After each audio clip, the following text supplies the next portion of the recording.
ఖమ్మంలో వరదలు వచ్చి చాలా మంది బతుకులు ఆగమైనాయి, ఇండ్లు కూలిపోయినాయి, చాలా మంది కట్టుబట్టలతోటి మిగిలిండ్రు. వాళ్ళ తారికి నిన్న రేవంత్ సారు పోయొచ్చిండు. మంచి చెడ్డ ఆడుకుందామని ఇవాళ కారు పాటలు కూడా పోయిండ్రు.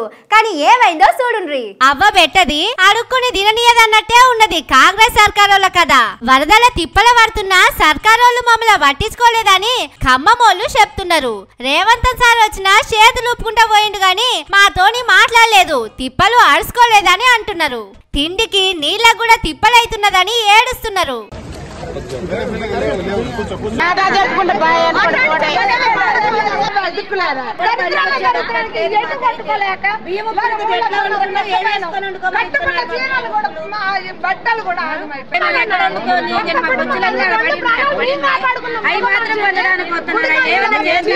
నిన్న సీఎం సారు పోయి ఖమ్మంలా తిరిగి వచ్చిండు. ఇవాళ కారు పాటోళ్ళు పోయిండ్రు. కానీ వీళ్ళు పోయి జనాలకు సామాన్లు పంచుతాంటే మంత్రి తుమ్మల సార్ కొడుకు షెయి పాటోళ్ళు వచ్చి Harish Rao sir, Jagadish Reddy sir, Puvvada sir, Sabitha madam, MP Ravichandra సారును కొట్టడానికి వచ్చిండ్రు. పెద్ద పెద్ద రాళ్లు తీసి ఇసిరేసిండ్రు. దీంతో కారు అద్దాలు పలిగిపోయినాయి. ముగ్గురు నలుగురికి దెబ్బలు తాకినాయి. ఒక ఆయన కాలు కూడా ఇరిగిందట.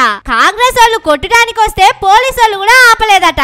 ఇవాళ ప్రజల్లో వ్యతిరేకత వస్తుందని దాన్ని రౌడీజంతో అణిచివేస్తామని, ఖమ్మంలో కూడా రౌడీజంతో అణిచివేస్తాం అనుకుంటున్నారా మీరు? ఖమ్మం ప్రజల చైతన్యం ఏందో తెలుసు, మీరు చాలా సందర్భాల్లో చూసారు.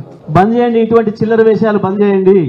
మేము వస్తే చివరికి మా మీద కూడా దాడి చేసే ప్రయత్నం ఏం చేస్తున్నారు? వరద తగ్గి దాదాపు 48 గంటలైనా ప్రజల్ని ఆదుకోరా? మా సబితక్క లా అండ్ ఆర్డర్ లో మీ ప్రభుత్వం ఫెయిల్ అయిందంటే అసెంబ్లీలో ప్రతిపక్షాల మీద దాడి, ప్రజలు ప్రశ్నిస్తే ప్రజల మీద దాడి, జర్నలిస్టులు ప్రశ్నిస్తే నీ సొంత ఊర్లో జర్నలిస్టుల మీద దాడి, రైతులు ప్రశ్నిస్తే రైతుల మీద కేసులు పెడతావు. నిన్న వరద సహాయం అందలేదని అడిగితే పోలీసుల చేత లాఠీ చార్జ్ చేస్తావు.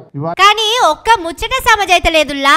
కాంగ్రెస్ పార్టీ పెద్ద లీడర్ రాహుల్ గాంధీ సారేమో మాట్లాడితే ప్రజాస్వామ్యం అంటాడు, రాజ్యాంగం పుస్తకం చేతిలో పట్టుకొని తిరుగుతాడు. కానీ వాళ్ళ పార్టీలేమో ఎవ్వరు నోరు తెరిస్తే వాళ్ళను కొడుతున్నారు, ఆపోజిషన్ పార్టీలను కొడుతున్నారు, జర్నలిస్టులను కొడుతున్నారు. నిన్న ఖమ్మం పబ్లిక్ ఓపెన్ చేస్తే వాళ్ళ మీద కూడా లాఠీలు ఇరగొట్టిండ్రు. మరి రాహుల్ గాంధీ సారేమో ఢిల్లీలో కూర్చొని పెద్ద పెద్ద మాటలు మాట్లాడతాడు. ఇక్కడ వీళ్ళు చేస్తున్నదేందని పబ్లిక్ అడుగుతున్నారు. బయటికి నీతి వాక్యాలు చెప్పుకుంటా ఈ బేకార్ పనులేందని మస్తు గరం అవుతున్నారు. ఇందిరమ్మ రాజ్యం ప్రజాపాలన అంటే ఏందో అనుకున్నాం, కానీ మా పానాలు పోతున్నా పట్టించుకోరు. మా కోసం సాయం చేసడానికి వచ్చిన వాళ్ళని కొడతారా అని కోపం చేస్తున్నారు.